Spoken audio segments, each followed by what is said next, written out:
Que paso, locos? I'm Duke Keith. It is Locomotive, the Locomotive FC team podcast, Copa Tejas edition, as we speak to the other half of the Copa Tejas team as we get ready for the other half of the Copa Tejas battle between Locomotive FC and San Antonio FC. And that would be co-founder Danielle Gawronski, who along with Steve Arders really instituted Copa Tejas, and they have done nothing but make it bigger each and every season. Actually, they've done their part.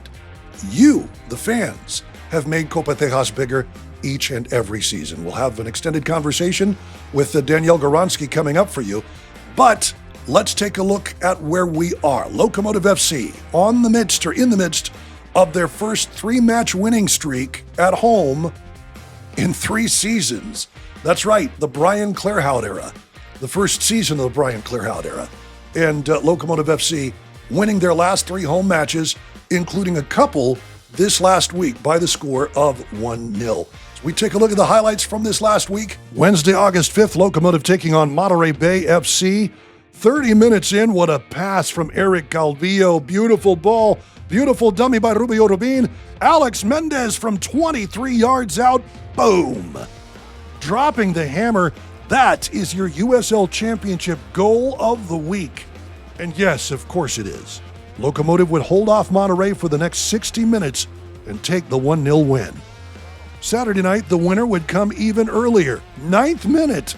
Jimmy Farcarlin getting the start on the right side. Beautiful pass, hooking one into Rubin. All he needed was the touch.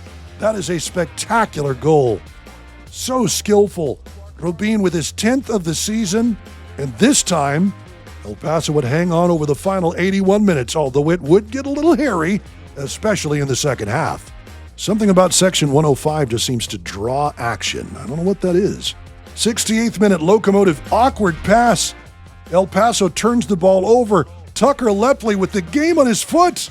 Oh, no. Noah Dolenmeyer with the game on his head. What a clearance by the big man. 9 points and clean sheets all around with Locomotive at home, defeating Sporting Jacksonville, Monterey Bay, and Oakland. The win vaulted Locomotive into 6th place in the Western Conference standings, 28 points. That sits them 4 behind their Copa Tejas rival, San Antonio FC. San Antonio just playing the once-in-league play last weekend, but doing so at Lynn Family Stadium in Louisville City. Things starting pretty good for the men in purple. 12th minute, Mukwale Akale scores it 1-0 to the home team. That was 12 minutes in, but with 12 minutes left, San Antonio finally breaks through. Christian Parano in the 78th. The man who got it done here in El Paso gets it done for San Antonio on the road. They'll split the points, and that puts San Antonio right behind Orange County, just off the pace in the Western Conference in 2nd spot. San Antonio did play midweek this week, defeating Miami FC in the quarterfinals of the Brinks Tires USL Cup, 2-1 there at Toyota Field in the Alamo City. But as Locomotive heads down I-10 to San Antonio, what to keep an eye on this weekend? Rubio Rubin, who's back in the goals with his 10th of the season. That ties him for 3rd place in the USL Championship, behind Darren Smith of Detroit City and Colorado Springs' Corey Bennett. Gotta feel good for Rubin, who scored in 2 of Locomotive's last 3 home matches, notching 1 against Sporting Jacksonville to close out July, and then of course the match winner versus Oakland last Saturday. Before his goal versus Sporting Jackson, it had been nearly 2 months since he'd put one in the back of the net. Locomotive back in the goals a bit as well, a team that led the early part of the season in the top spot for goals scored, tied for 4th with Orange County at 29 goals, behind Charleston, Tampa Bay, and Louisville. The wins sure have head coach Junior Gonzalez feeling a lot better these days, not just mentally and emotionally, physically too. A bug swept through the Locomotive locker room last week, but bugs or no bugs, in sickness and in health, wins and losses, ups and downs, the team is really starting to come through, and he says that's because the message has been consistent. Coach, 2 home victories within a week, 3 straight now after you guys had a difficult stretch winning at home. Can you reflect on last week's match and overall how have you guys been able to turn that around? Yeah, no, it's a good match. I thought both teams created chances to score. First half, we were dominant. We dominated possession. We created probably 3 clear chances, and it would have been better to get the second goal in the first half. And the second half, then we had to weather the storm a little bit. A couple technical errors that caused transition moments that made it difficult for us. But what I liked was like the guys are reacting well to those moments and defending the box really well. So I've been really happy with that. And the overall confidence of the group when you start getting results and things start going your way, you see the effort more in training. You see that the buy-in for our game plans and, one game at a time. I mean, it's nice to wake up and see that we've moved up a bit in the standings and getting rewarded for our effort. Now looking into this upcoming match, another difficult match on the road. This time in-state rival, another in-conference opponent. Yeah. What has been your message to the team to get them prepared for that match? I mean, really, we just talked about our reflection of the previous match, and then we just focused on our first day back. I haven't really focused too much on San Antonio, just talked about how important it is to start the week strong. And today's session was excellent. Everyone's working hard, everyone's competing. And then tomorrow we'll start talking a little bit about San Antonio and their team and where we feel that we should focus in the tactical part of the game. And it's just like any week, we kind of lay ourselves into it. Taking you back to the match before facing Sporting Jacks, at the time you guys still hadn't won at home. You mentioned that the team had remained faithful to the project, the idea of your style of play. 3 weeks now, or 3 weeks later, you guys have secured 3 home victories. Tell me about the team's playing style, how that has evolved.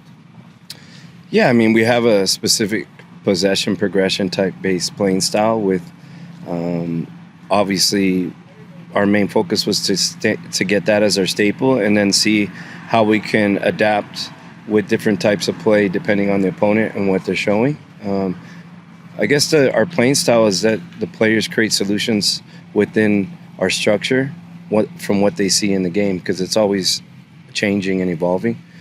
Oakland changed in the second half. It took us a second to adjust to it, but once we did, we started to get possession and create more chances. And so the key is that we have our own structure and our identity of our different formations and our style, and then how can they on the field create solutions by reading the opponent. And that's been for our staff, it's been nice to see that they're buying in and starting to create solutions on their own, as opposed to us always having to do it from the sidelines.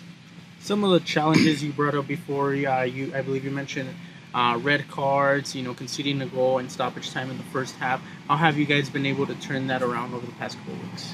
Yeah, I mean, some last-ditch efforts. I mean, all the opponents are creating chances, and we're creating chances on them. It just seemed like, for whatever reason, I don't want to blame the officials, but, we had some disciplinary stuff going on. Second yellow cards and direct reds. I feel like communicating to the officials also and talking to them before the game and filling out the reports, we were heard a little bit about some of those specific calls that we've noticed that the referees are being more collaborative with us prior to games, and I feel like the referees are also evolving the same way the teams are, to understand each team and how intense they are, how they play, and so far, knock on wood, we've been doing better in that department. We did have a couple moments. We had a yellow card that we could have avoided in the first half of this last game. So constantly just reminding the guys that we have to respect officials and they have to respect us in order for us to get through games with 11 players. It's been brought up here. Defensively, you guys have done a good job, especially at home, maintaining 0, not conceding any goals. What improvements do you see could be made on offense to perhaps even become even more a more rounded team? Well, I mean, we can't really address the opponent's goalkeepers because they've played some stellar games against us, and we got to give credit to the opponents also. And then for us, it's just being a little bit more composed and creating different ways to finish. Now, at this point, our players are being scouted, and so creating different ways to beat opponents and different textures to use to finish opportunities. I still feel like that multi-goal game is going to come soon because we've been creating so many chances. It's just a matter of scoring the opportunities early. When you talk about, I remember after the game you said you were going to look at this last game. What did you notice from it? What do you want to see implemented on the field? Yeah, I feel like we were really clean the first half and circulated the ball. We weren't too risky on decision makings with the ball. We kind of scanned where the opponent's compactness was defensively, and we kind of went in the areas, or we did go in the areas that we felt were the safest options to either go around or through, sometimes over. And the second half, we started to get a little bit lax with that, and so we gave up the ball in some pretty tough areas that were transition moments, which hence made Noah have to save one off the line. A lot of those actions that they had were just our mistakes in our buildup. And then understanding sometimes we just have to go a little bit more direct, get it into our half, and close out the game in a different way. I was happy that we were taking the ball to the corner late in the game, managing the game better. Those are the aspects. We gave up a corner kick and a long throw late in the game. We can avoid that. So then there's just little details of how, if we're 1-0, how can we stay 1-0 and not give up too many opportunities for an equalizer. And we've talked about the importance of grinding out results. Yeah. Like, that's kind of a victory. Well, it's obviously a victory. It's 1-0. But talk about what lessons that teaches. Yeah, the guys become more resilient. They become more confident. One of the aspects that we were struggling with earlier in the season was just our defending restarts and getting first contacts and not allowing opportunities on goal. And I think since the OC game where we gave up that one opportunity, we've been, to be honest, the last couple months, we've been much better at that. We're more aggressive. We're winning actions in the box. We're bumping guys off headers. Our goalkeeping has made some huge saves to keep us in games. Romero made some massive saves also for us, and those are important pieces to the game as well. If a goalkeeper can make 1 or 2 saves a game to keep you in the game, it's very important, and he's been doing that. So those are the improvements. This time of the year, to have 3 straight shutout wins at home for the first, 3 wins at home for the first time in 3 seasons, to get 5 straight games with double-digit shots. Yeah. How important is it to be able to step things up now? Very important. Very important. I give all the credit to the guys. They kept pushing, and it's not easy going through the middle of the season that we did, and now coming out the other end with having success, and that's all a testament to their daily work and to their commitment to the process and to the project. We can talk the X's and O's and philosophy and identity all we want, but the collective has to buy in, and they bought in. And so as a coach, I can do nothing but respect my players. They're the ones that are executing. They're the ones that are coming out and putting pressure on the opponents right from the beginning. So I've been really proud of them, and we still have a long way to go. Like we always say, each game.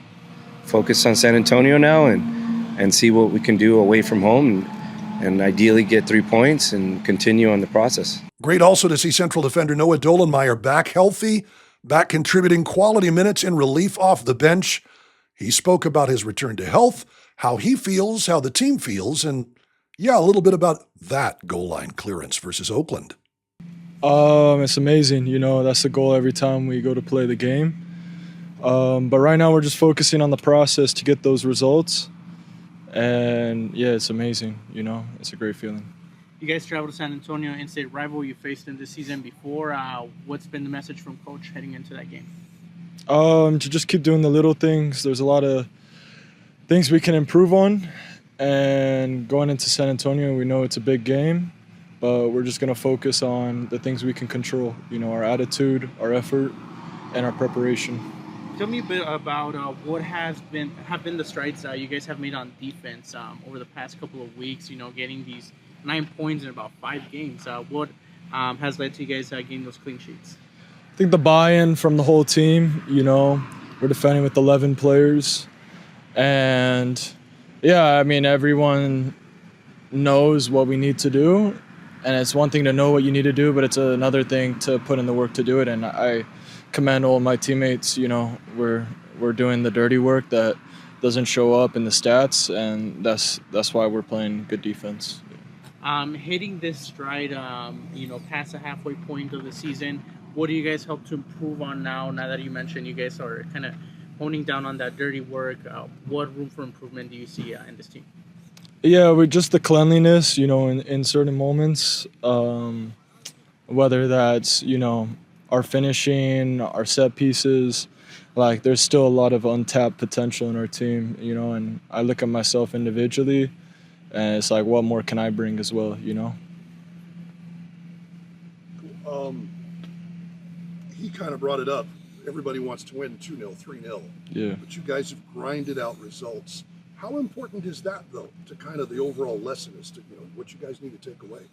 Yeah, it's super important. I mean, the reality of this league is in the playoffs, you're not going to blow teams out. You're going to win narrowly. So if we can get that mentality right going into the playoffs, that'll be huge. It's super important to keep your composure in those moments and not have to rely on scoring, 3-4 goals to win a game. You had that big goal line clearance, but everybody there was somebody who stepped to make that to make the guy who was going to shoot step off to the left. That gave you enough time to get to the goal line. I mean, just talk about that as a team action. Yeah. And then you individually help. Yeah. No, it felt great. I've been through a lot the last month with my health, my own individual health. But yeah, basically that play, to summarize it, I was man marking the guy on the back post. We had a turnover, and then once he cut in, he committed to shooting. So I'm just always trying to be an active defender, whether that's on ball or off ball. And I just figured, I could help out the goalie on the line. There was some space there, so. It almost felt like scoring a goal, though, didn't it? Yeah, for sure. It did, honestly. Yeah. Also great to hear from and see Zion Jones on the pitch, Locomotive's midseason acquisition, coming off the bench at forward and providing some real quality minutes himself. He's happier and fitting in better as he gets back into form. I mean, it's a great feeling, obviously, to have the fans. It's the number one thing to be in the group, especially we have a great fan base, almost 5,000, 6,000 almost every game. And to get three important wins at home and to keep that in front of our fans, it's the most amazing feeling. So we're happy about that. Up next on the road now at San Antonio and state rival. You guys have faced him before this season. What are your thoughts going into that game? What's been the message from Coach? I mean, it's just like every week. We play every opponent like how we would play first place, last place. It doesn't matter. We're just focused on our game and what we do in our possession, and hopefully we can come with 3 points. One thing Coach mentioned a couple of weeks ago is when you guys were hitting that rough stretch, he said you guys had remained faithful to the project, to the idea of the style of play you guys wanted to play. Tell me, after getting these couple of wins over the last couple of weeks, how has that style of game been able to perhaps grow from wins rather than the difficult stretch you guys were on? Yeah, of course. It's always important to win. I think that's the most important. If it's ugly, if it's if it's cute, it doesn't matter. Just to win, it's the most important. And again, for everyone, it's the best for our confidence to just always keep the momentum and just to go in for each week. And in the training, it's always a good atmosphere to have 2 days off, knowing that we just got 3 points at home, or even if it's away, it's always the best feeling. What's your mentality in this second stretch of the USO Championship?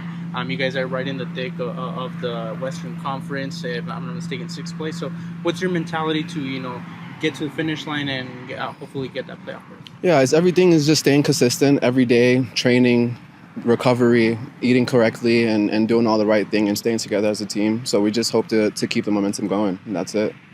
The team's offense, where do you guys think you're clicking, and what do you think, what improvements could the offense make? We just need to score more goals. We're getting the chances. We're getting the opportunities. We just need to be more ruthless in front of goal. Like, at the end of the day, we're still scoring early, and that's the most important, and we're holding the lead. But, if we can build off of 1 goal, get 2, 3, and stuff like that, then that would be best for us.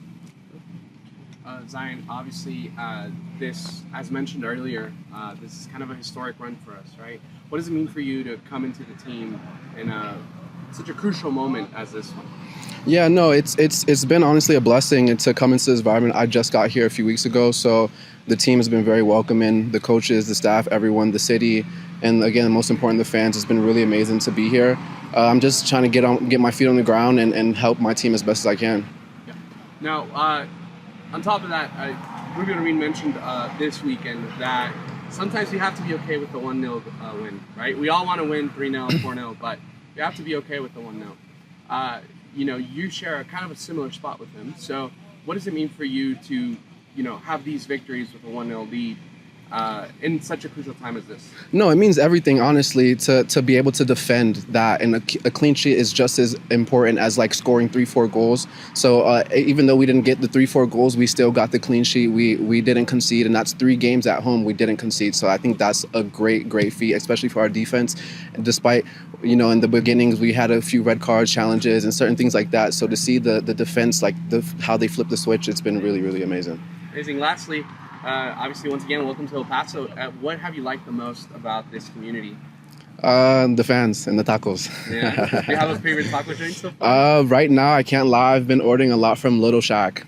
Okay. Yeah. Great. It's been really good. Amazing. The Fiesta tacos. Amazing. Well, welcome to El Paso. Thank you so much. Thank you. You know. I guess one last question for me is when you talk about the 1-0 wins, what is your job as a forward defensively? Because I know everybody's involved in every aspect of the game. Yeah. What do you do? I think for an attacker, a striker, a winger, midfield, we have to defend. So I think that's just that coming on and keeping yourself switched on and knowing that the one tackle, one defensive play, that's all you need to to keep the momentum. Just like last game, Noah had a great header off the line, and that was just small. It was like we scored a goal almost. So it's those small little pushes that we need to give us the momentum, the extra push of okay, we can keep going. So yeah, it's an amazing feeling. Congratulations to the El Paso Locomotive Youth Academy on the boys' side in their very first season in the ECNL. Locomotive FC, the number 16 ranked program in the entire country. Congratulations also to Mountain Conference Boys Players of the Year, Daniel Escobar for the U15 team, and for the U18-19 team, Axel Jimenez. And so, Copa Tejas Part 2 as Locomotive FC travels to the Alamo City to face off with San Antonio FC, a team you might remember in Part 1 of Copa Tejas defeated Locomotive here at Southwest University Park by the score of 3-2 way back when in the spring. But before that Copa Tejas matchup for Part 1, we spoke with one of the co-founders of Copa Tejas, Steve Arders. So for Part 2, we speak to the other co-founder, Danielle Gawronski. Very pleased to welcome Danielle Gawronski. Did I say the last name properly, Danielle? You got it just right. Good deal. Danielle Gawronski, one of the co-founders of Copa Tejas. Very pleased that you could join us for this next round of the Cup in the USL Championship as Locomotive travels to the Alamo City, your hometown, to battle San Antonio FC. First of all, welcome to the podcast. Thank you for spending some time with us tonight. I'm so excited. I feel like it's a big honor to be on here with you, Duke. I've followed you, admire your work from afar, and you do so much wonderful coverage of lower division soccer and so many other things in Texas as well. So thank you for having me. Thank you. Thank you for being here. And it is a big one between Locomotive FC and San Antonio FC this weekend. San Antonio winning the first match here in El Paso 3-2. Locomotive, if they really want to win Copa Tejas outright, need to beat San Antonio by more than a goal. It's got to happen. If it goes to tiebreakers, the way I read your tiebreakers, then it's pretty much San Antonio's based on positioning. Of course, Locomotive had that issue with the red card, so that kind of counts against them a little bit there. I mean, talk about the tiebreaker. Talk about how this all stacks up going into the game this weekend.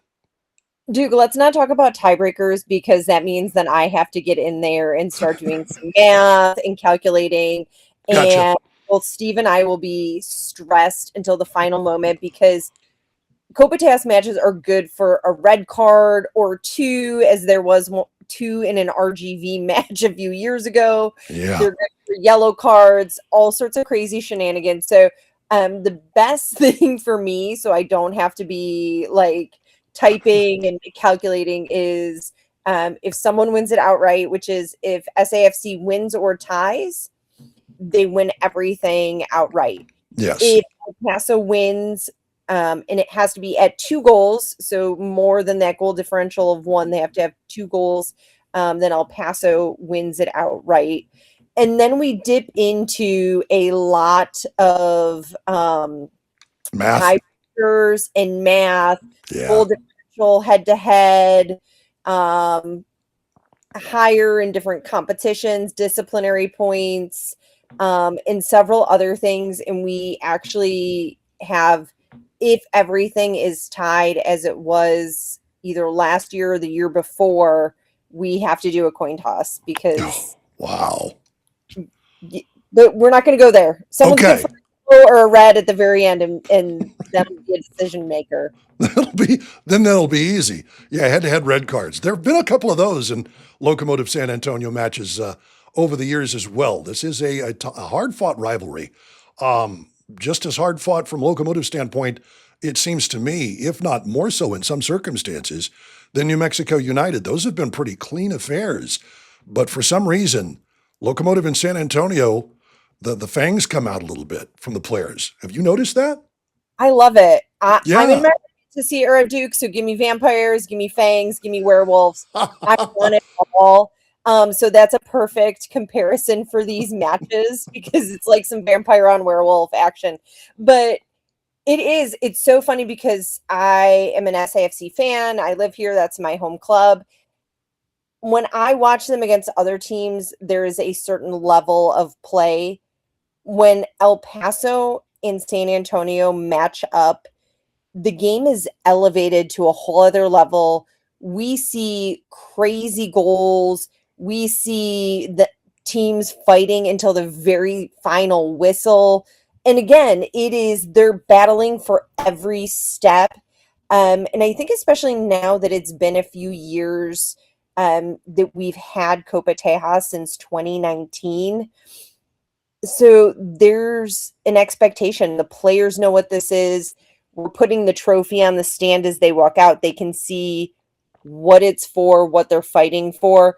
And now there's history, there's a battle, and the experienced senior players can kind of share, hey, this is what it's about. It's about winning Texas. None of the other things matter. Whatever's happening in your season, it doesn't matter. Put it aside. You've got 2 games. Go out and win them. That's the deal. And I know that the same applies for Locomotive players. And let me ask you, I know that you like I am an El Paso transplant, you're a San Antonio transplant. I mean, talk about your history with San Antonio FC, because that's where a lot of this sprang from, was your involvement with the Crocketeers and with our friend Steve Arders and so forth. Kind of how did you get involved with this and with, first of all, San Antonio, but then with Copa Tejas? So, Duke, I'm impressed with your research skills because I've been in San Antonio now for over 10 years. So I'm like, oh, I think of myself as a San Antonian. I actually moved here from Rochester, New York, where I was in attendance at every single Rochester Rhino game. Wow, the Rhinos. Season. I know. In my first year here, they were in the league, and I was crushed to see them fold. I thought that was a travesty. That's a whole other podcast that we can talk about. But so I have rich soccer culture with Abby Wambach, with the Rhinos, with all of the soccer that goes on in New York State. And so when I came here, got connected with the supporters community, James Hope and the Crocketeers, Steve Arders.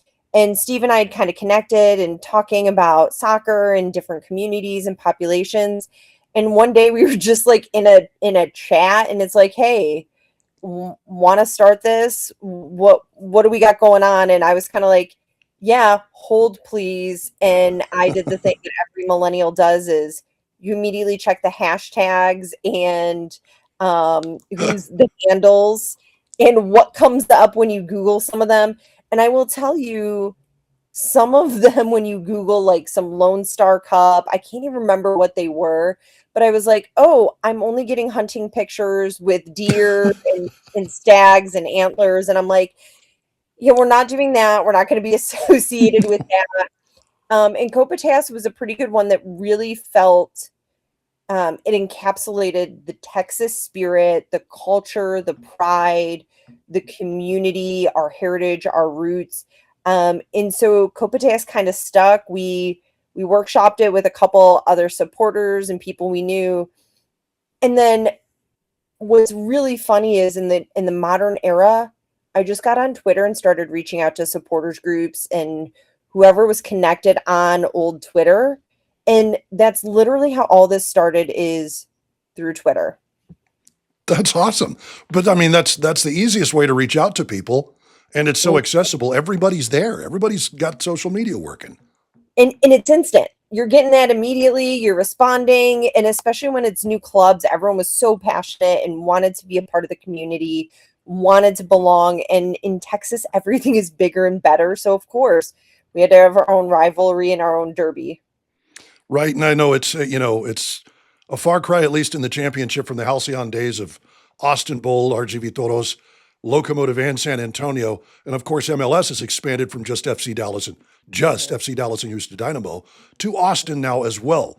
But it's just Locomotive and San Antonio FC in the USL ranks, at least until next year. And we'll get into Atletico Dallas and all the stuff they're doing here very shortly. But the other part of it is, it's not just, or obviously there is Copa Tejas MLS, Copa Tejas USL Championship, because there's more than one team, but there is Copa Tejas, the Shield standings, that goes to the top overall club, men's or women's.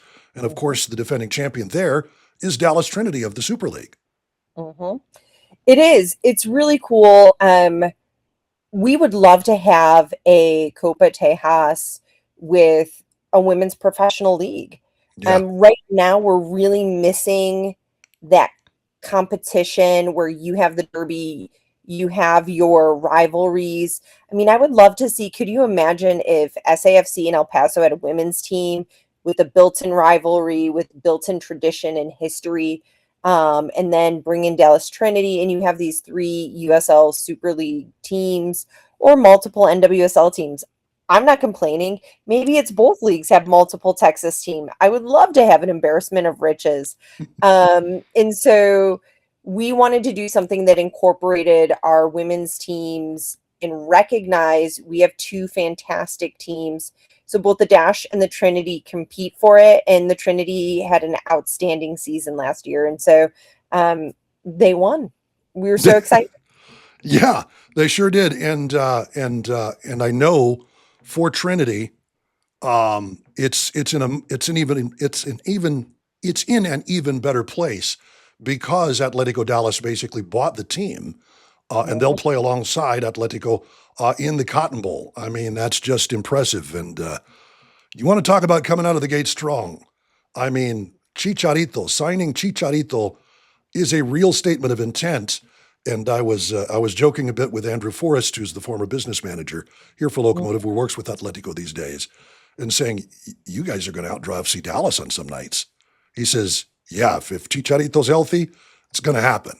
And I mean, there's absolutely no doubt about it. And it's in the perfect spot. South Dallas is, FC Dallas played in the Cotton Bowl as Dallas Burn back in the day, made their soccer-specific stadium, but took it north to the burbs. And that's, I don't know. It's so funny. I went, my first MLS, well, actually my only MLS experience has been FC Dallas twice. Once in 2007 when we went to the State Fair. I traveled over an hour to get up there and watch the match, and it was great. And then traveled an hour to go back to my hotel. The second time was in 2026 for Ricardo Pepi's first game, where he scored against Montreal. But that was an experience because there'd been so much that had been built up, whereas in 2007, there was nothing there. And it's so freaky to see all of that built up. But that's way North Dallas, man. South Dallas needs representation, and they've got it now in spades with Atletico and with Dallas Trinity. I'll also say, too, for someone who travels, so I traveled and I presented the Shield to Trinity at one of their games. It's a lot more accessible to me to drive up because that can be a difference of an hour or 2 from the Cotton Bowl to go, and then to do that in a day or 2. So it makes it easy. I can drive up on a Sunday and catch a game. I would also say we'd be remiss if we didn't talk about Dallas Trinity and the State Fair Classico. And last year they brought in FC Barcelona Femenil, and they set attendance records for a women's match in in Dallas and in the state for professional teams, obviously outside of some women US national teams. And so they're just really exciting. So if you are a state fair attender and you love soccer, make sure you get out to that and check the schedule because they've got another great team coming in. But I want to go back. You talked about Chicharito, and I can tell you I was at Hector Herrera's initial match with the Houston Dynamo. I have never seen that stadium so packed as it was that day. And it wasn't just packed, it was incredible energy, incredible passion, excitement, zeal. And I can guarantee it brought new eyes to the game. But I also love, and I hope this is what Chicharito does and follows in Hector Herrera's footsteps. Hector Herrera also would bring in women's Mexican national team players. So he would partner with Diana Ordonez on one of the skills challenges several years ago at the All-Star game. So being able to advocate as well for your fellow Mexican nationals, but also the women's game, because Chicharito has millions of followers in Mexico, in Europe, and from his time playing in MLS that, one post from him about how he's going to the game or, here he is posing with, the jersey that's the Dallas Trinity jersey. That's the kind of coverage they need. And so I will share that I think that's very strategic on their part. And so I applaud them for doing that. I mean, that's a huge get. And I'm like, all right, so what are the deals? You got to know, like, what's the salary? Like, do we disclose salary here or is it all like, yeah, and you're getting some other like side kickbacks and marketing endorsements and gigs like that as well. But Duke, you didn't mention the celebrity who will be at this next Copa Tejas match. No, I didn't, because I just saw the post and it came from San Antonio, I think. Cristo Fernandez is going to be on site and signing autographs. That's right. Danny Rojas himself will be in the Alamo City. And that's been kind of a cool deal for Locomotive to have this and then to actually see him play and get, the great breakdown from John Morrissey, USL Tactics, who always does such a wonderful job with that stuff, as to, the fact that the guy knows how to play, 35 or not, he knows what he's doing in a soccer pitch. And that's legitimately one of the biggest things I think that's happened this season. Talk about Chicharito. That's kind of set a new bar, as you pointed out. But it'll be wonderful to have Cristo there in the Alamo City. And I know everybody's going to be welcoming that opportunity. I'm excited. I might fangirl a little bit because I am in my Ted Lasso era and it's killing me that they didn't put it all out and I have to watch 1 week at a time. And so I'm like, oh, you're killing me. Let me binge it. We can get through it all in like a day or two. But yeah, that might be like, I don't fangirl much, Duke, at all, but I might be like, I need to get an autograph or can I like get a selfie or I just need to like poke him in the arm or something. Paloma Cinco is his sister. She is in Ted Lasso. She's the one who's talked about, if you watch this last episode, and we may be giving away spoilers, but who cares? She's the one. I'm sorry? Turn it off if you want a spoiler-free podcast. Right, exactly. But she's the one they asked, football is life. And she said, no, football is more than life. That was her. So she's on the new season of Ted Lasso. And of course, Ted Lasso is coach of the AFC Richmond women's team that they're starting up for this season. So wonderful to have that kind of family tradition continue. And I see, Brendan Hunt, when he does his podcast with Rebecca Lowe during the World Cup, we're kind of getting maybe a little meta here, but he's sporting a Locomotive cap because, they're all still friends. It's been a wonderful boost, I think, for Locomotive FC to have him. And we'll see kind of where the league is going. I know that Chicharito and his millions of followers, they talk, speaking of the World Cup, all of his friends said that they have never, they've been with Beckham. When Beckham goes places, they have never seen the level of passionate fans as when Chicharito walks into a crowd anywhere in the United States. It's incredible. And in Mexico, obviously, it's a completely different level. Messi status in Argentina. It's pretty cool. That's awesome. Yeah. So let me ask you, we talked a little bit about the Super League, the Gainsborough Super League. Maybe the league would like us to say that. I don't know. But the NWSL, we talk about women's soccer. We talk about what Ted Lasso was aimed at. I mean, what is your hope? Because I know that you come from a soccer background. You played in college, if I'm not mistaken. You coached as well, if I'm doing my reading properly. For like a season, I was like the third assistant coach for like a Division III. So yes, but it was a brief stint. You got really deep there. So I'm very impressed. Well, I know was it Richmond College? Is that where it was? Lynchburg? It was in Lynchburg, Virginia. Yes, I think. Oh my God, what is the name of that school? That's gonna bug me. I'm gonna. Well, if it was more than you made more than one stop, so yeah, I'm not going to put you on the spot there. But you were a coach, you were a player. Obviously, women's soccer is very near and dear to your heart, and we talked about it. You know, it would be wonderful to see. Obviously, Atletico Dallas is going to start with its women's team in the Gainsborough Super League with Dallas Trinity, Locomotive, and San Antonio. I know they've expressed an interest in that. You know, it's not easy to go ahead and make that financial commitment. I know for teams that are looking to try and make things work just for the men's side. But it would be a lovely thing to see. And the fact that only Houston and Dallas have teams is, I don't know, that does seem odd to me in a state as large as Texas, that there aren't more women's teams. I mean, I would imagine you kind of have your ear to the ground with these things. Has there been talk, even in San Antonio? I'm not sure about El Paso, but possibly San Antonio or other Texas cities to get a Gainsborough Super League team? So I'll tell you what I know, and I don't have super secret information right now. Sure. I do know we hosted a Challenge Cup game 2 years ago. It was a phenomenal match between the Kansas City Current and Gotham FC, and Kansas City won it hands down. Temwa Chawinga, you need to see her play in person because her skill is something I don't even see in like many men's matches. Really? She is a generational talent in what she can do with a ball. Her and her sister have recently led Malawi, the lowest ranked team in the Women's African Cup of Nations.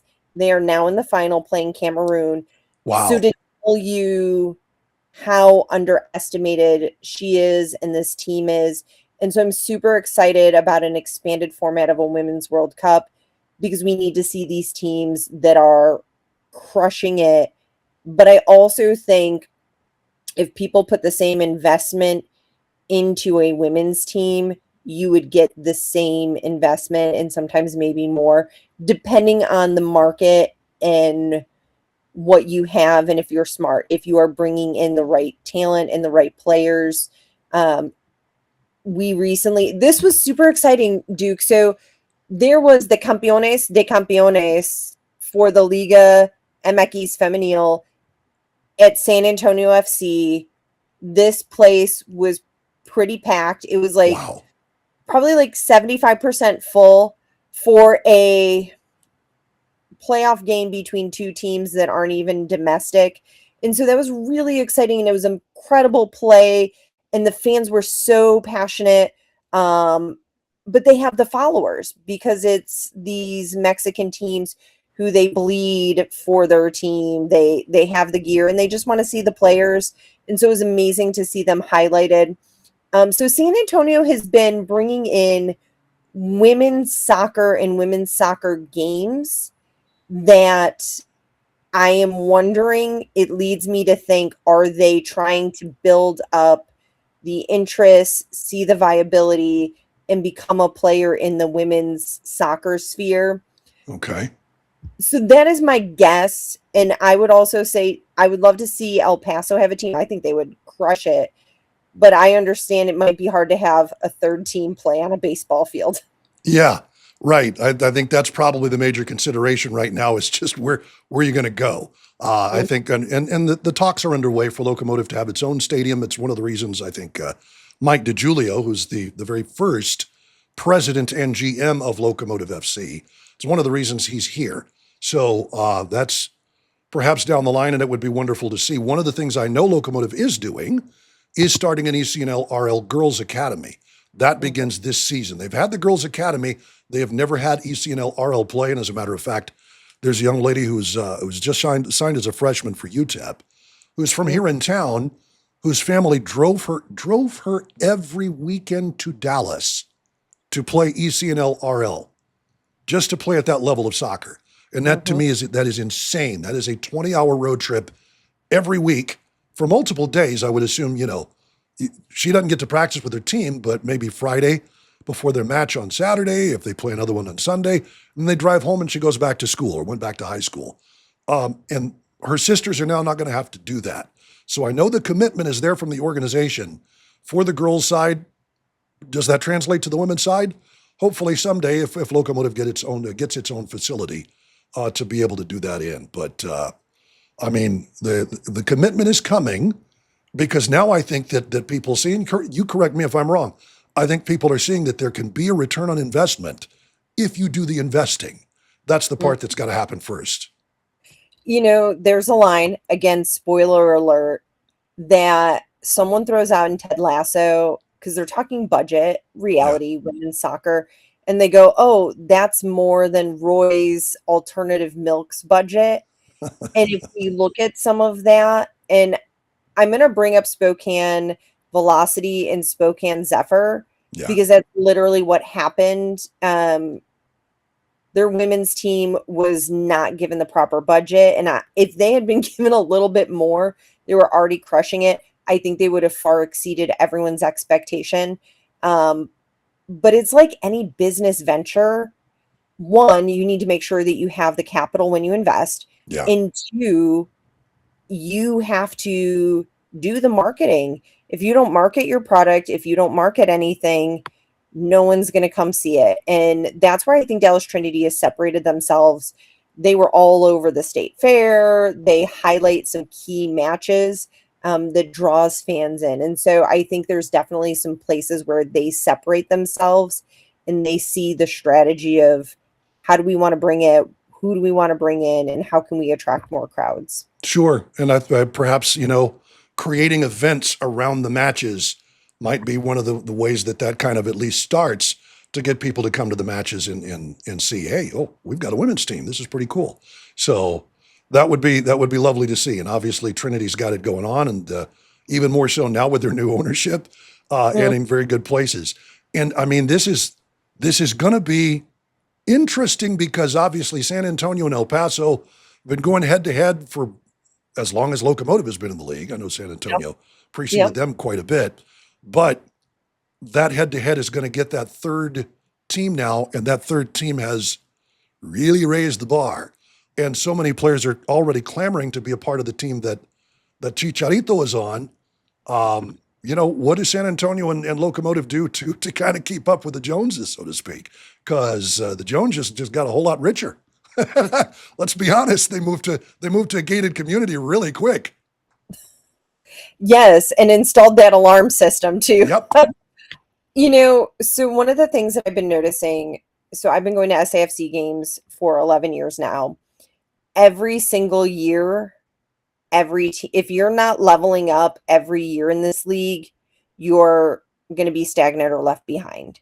Yeah. If you're not investing in the teams, and I think now, having followed the USL Players Association and everything that they've been sharing, now players also get to choose. There's enough teams, USL 1, Championship, MLS, MLS 2. If you're not investing in your players, if you're not investing in your team and providing a quality experience, the really good players may take a smaller salary cut to go to a place where they're going to have proper equipment, proper training, gym facilities. We're talking about the bare minimum as well.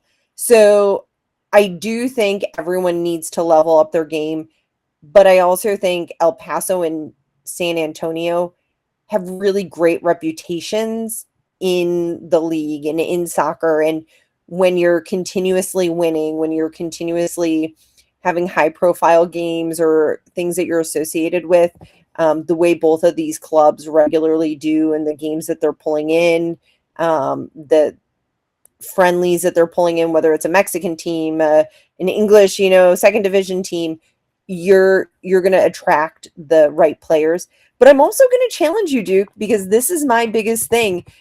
We look at Real Madrid this year, they're falling apart, they're crashing and burning, or last season, because you had a bunch of Galacticas or Galacticos.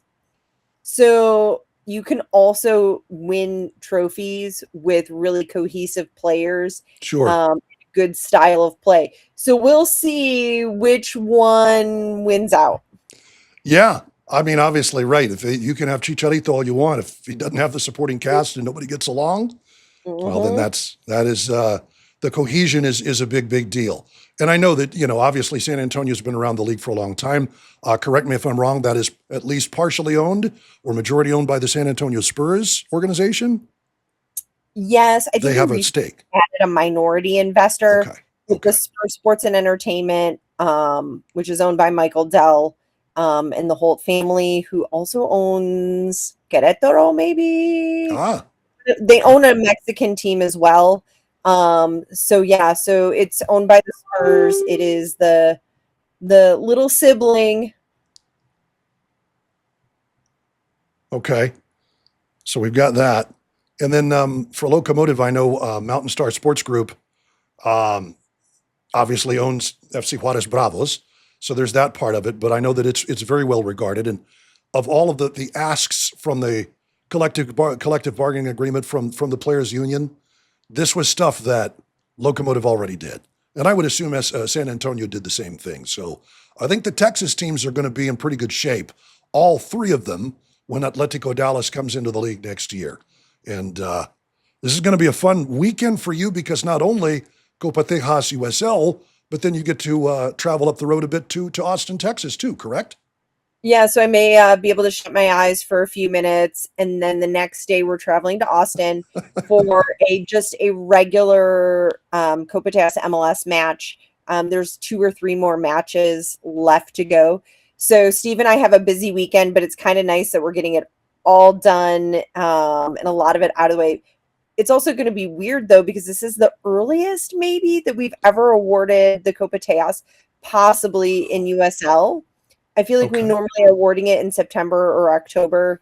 But hey, we're excited. We may be like twiddling our thumbs and kind of wondering about that. But we're excited about it. We're excited to award the trophy. We have all of our presentation and the script, and we look forward to celebrating with the fans every season. And that's probably the part that brings us the most joy is we've really gotten to know these fans over the past 5, 6, maybe I think this might be our 7th season.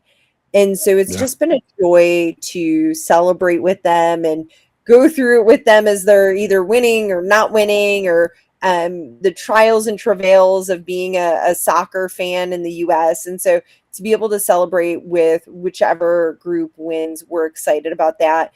And then to see the fans and the players interact and celebrate and lift a trophy together, because I think we've seen that that's what soccer is about with the World Cup and with Ted Lasso and things like that. It's the players, it's the fans, it's that joy, it's that family, and it's that belonging that a trophy like this brings. And so we're super excited. We're also excited to see some of our friends from El Paso come out to San Antonio. Yeah, and I know that that Eighth Notch will be represented. Obviously, Crocketeers will be there. I think you really touched on the thing that makes this special. It's a fans' trophy, and obviously it's awarded to the team, but it's awarded to the fans as well of that team, and everyone celebrates together. I think what you and Steve and the Copa Tejas gang have done is tremendous, and it only gains in importance every year, especially with, when there are more teams that are a part of it, the more the merrier. It's even better that way. But it's the thing that's the connective tissue between teams and fans, and between the teams and their own fans, as well as the fans of the different supporters groups around the state. And congratulations to you. I mean, Copa Tejas is a thing, and a thing that I know fans of every team that's involved with it really look forward to. MLS, USL, and of course Super League and NWSL too. And hopefully there's plenty more to come, right? We're so excited. We can't wait. The more teams that join and come on board in Texas, the merrier. So we're so excited, and we love to keep our schedules busy. It's the highlight of our preseason is planning out where we're going to go, and just having a tailgate, maybe using a trophy as a shot luge. Whatever happens, we're just going to have some fun.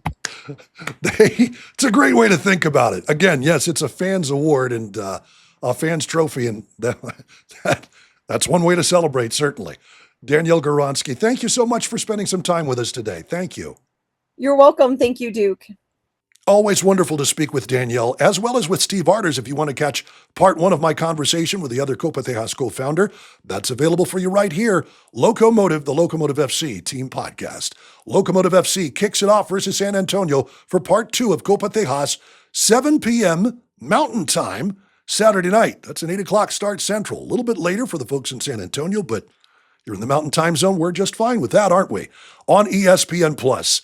Enjoy. And don't forget, send me your questions, your comments, your meanderings using that hashtag #Loco_motive. Until next time, I'm Duke Keith. Vamos Locos.